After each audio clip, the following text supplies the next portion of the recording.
उर्दू सफ़ा को सब्सक्राइब कीजिए और आने वाली हर नई वीडियो के लिए घंटी दबाइए।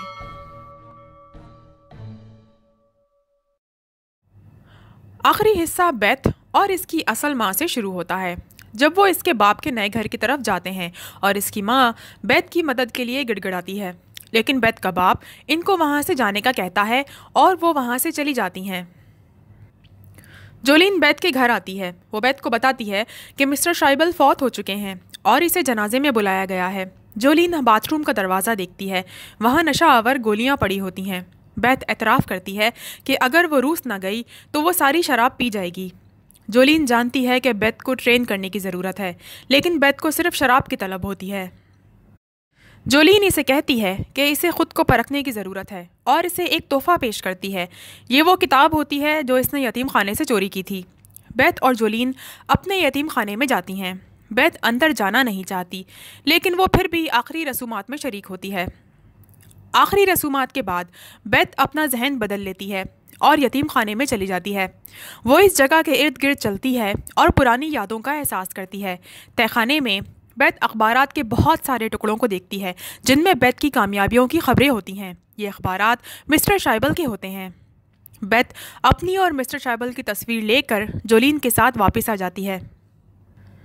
क्रिश्चियन सलेबी तंजीम बेथ से मिलती है और वो चाहती हैं कि बेथ कम्युनिज़म के ख़िलाफ़ बयान दे, क्योंकि उन्हें लगता है कि कम्युनिज़म से मलहदियत फैलती है। बेथ बयान देने पर राज़ी नहीं होती, क्योंकि इसे महसूस ही नहीं होता कि वो ईसाई है। तंजीम के अहदेदार खुश नहीं होते कि बेथ ने इनकी बात नहीं मानी, ख़ास तौर पर जब इन्होंने इसको पैसे दिए हुए होते हैं। बेथ इन्हें इनकी रकम वापस करती है। वो बाद में बेनी को फ़ोन करती है और बेनी को लगता है कि बेथ बिल्कुल पागल है। बेथ बेनी से पूछती है कि क्या इसके पास पैसे हैं जिससे वो बेथ की मदद कर सके, लेकिन वो इसरार करता है कि इसके पास पैसे नहीं हैं। बेनी न्यूयॉर्क वापस ना आने पर बेथ से बहुत नाराज़ होता है। बेथ को फंड्स की ज़रूरत होती है, लिहाजा वो हाई अथॉरिटी और बैंकों में कोशिश करती है। जोलीन के साथ स्क्वॉश खेलते हुए वो एतराफ़ करती है कि इसने घर ख़रीदकर गलती की है। जोलीन कहती है कि वो बेथ के सफ़र के अखराजात अदा करेगी। सफ़र में बेथ को महकमा ख़ारजा की सिक्योरिटी हासिल होती है। इसकी सिक्योरिटी तैयारे में उसूल वज़ा कर देती है। इसे किसी भी चीज़ का शक हो तो इसे इसकी इत्तला देनी होगी और इसे शराब पीने की बिल्कुल इजाज़त नहीं है, और बेथ इन उसूलों का मजाक उड़ाती है। टूर्नामेंट बहुत अच्छे से तरतीब दिया गया होता है। रूसी इस मौके को बहुत संजीदगी से लेते हैं। सितम ज़रीफ़ी यह है कि सामूइन में एक रूसी खातून चैम्पियन होती है जो कभी मर्दों का सामना नहीं करती। पहले राउंड में बेथ के लिए आसानी हो जाती है। वो वहाँ के कल्चर में एडजस्ट होने की कोशिश करती है। ये पेरिस की तरह नहीं होता जहाँ वो शॉपिंग और शराब पीने पे रकम ज़ाया कर सकती है। वो ये भी देखती है कि रूस में कितने लोग शतरंज खेलते हैं। ये इनके कल्चर का एक हिस्सा होता है। जितने ज़्यादा मैच वो जीतती है, इसकी मकबूलियत मकामी लोगों के साथ बढ़ती जाती है और वो बेथ के ऑटोग्राफ लेने के लिए आगे आते हैं। बेथ पुराने खिलाड़ियों को हराना जारी रखती है। एक खेल में ज़्यादा वक्त होने पे मैच मुलतवी करना पड़ता है। अपने कमरे में जाने से पहले वो बोर्गोफ के साथ अपने हरीफ को देखती है जो बेथ को हराने की मंसूबाबंदी कर रहे होते हैं। बेथ अपने कमरे में आकर चालों की मश्क करती है। जब खेल दोबारा शुरू होता है, बेथ अपने हरीफ को हरा देती है। हरीफ इसे बताता है कि बेथ शतरंज की बेहतरीन खिलाड़ी है। एक रात बेथ बिस्तर पर जाती है और इसे अपनी असल माँ की याद आ रही होती है। बेथ इसके बाद नशा आवर गोलियों को टॉयलेट में फेंक देती है। बेथ के लिए ये एक बहुत बड़ा लम्हा होता है जब वो अपने माजी को पहचानने लगती है।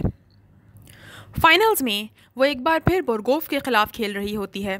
हुजूम बहुत ज़्यादा होता है। वो बोर्गोफ को इसके तर्ज के ख़िलाफ़ खेलने पर मजबूर कर देती है और बोर्गोफ अचानक हार मान जाता है। बेथ के कमरे की तरफ जाने से पहले सहाफ़ी इससे सवालात पूछते हैं और फिर अचानक टाउन्स ज़ाहिर होता है और इसकी तवज्जो हासिल करता है। वो दोनों एक दूसरे को गले लगा लेते हैं। टाउन्स बेथ को बताता है कि बेथ ने इसका दिल तोड़ा है। वो दोनों एक दूसरे को माजी और इस उलझन के लिए माफ़ कर देते हैं जिसका इन दोनों ने सामना किया होता है। बेथ टाउन्स को बताती है कि इसे जीतने के लिए नशावर गोलियों और शराब की ज़रूरत है। अगली सुबह बेनी और हैरी और इसके दोस्त बोर्गोफ को हराने की हिकमत अमली बताने के लिए बेथ को अचानक कॉल करते हैं और बेथ बहुत बहुत खुश होती है। इख्तितामी खेल वापस आ जाता है और ये हमेशा की तरह कशीदा होता है। बोर्गोफ इस तरह से एक चाल चलता है कि वो बेथ को मुकम्मल तौर पर हैरत ज़दा नहीं कर पाता।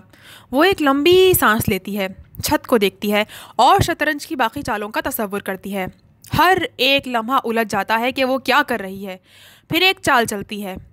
बोर्गोफ अचानक घबराया हुआ नज़र आता है और इसके चेहरे पर शिकस्त के आसार नुमाया नज़र आते हैं। वो बेथ को एक ड्रॉ की पेशकश करता है, जो वो कभी कभी ही करता होता है, लेकिन बेथ इस ड्रॉ को कबूल नहीं करती। वो अपनी आखिरी चाल चलती है और वो हैरतज़दा दिखाई देती है, क्योंकि इसे मालूम होता है कि इसने अभी क्या हासिल किया है। बोर्गोफ के चेहरे पर हल्की सी मुस्कुराहट फैलती है और वो कहता है कि ये आपका खेल है, और इस्तीफ़ा दे देता है। वो शिकस्त को खूबसूरती से कबूल करता है और बेथ को गले लगा लेता है। पूरे हॉल में बेथ की तारीफ होती है और तालियां बजने लगती हैं। बेथ अपनी ही जीत पर बहुत खुश होती है। इसका सिक्योरिटी गार्ड इसे बताता है कि सदर ने इसे वाइट हाउस में मद्दू किया है और ये बहुत बहुत बड़ी बात है कि इसने रूसियों को इनके ही खेल में शिकस्त दे दी है। बेथ पूछती है कि क्या वो कार से उतरकर पैदल चल सकती है। इसका सिक्योरिटी गार्ड कहता है कि ऐसे इसकी फ़्लाइट मिस हो जाएगी।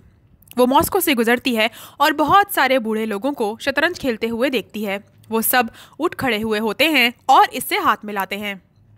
वो इनमें से एक के साथ शतरंज खेलने का फैसला करती है और यहीं पर यह सिलसिला इख्तिताम पजीर होता है। Like, comment, share, press the bell icon.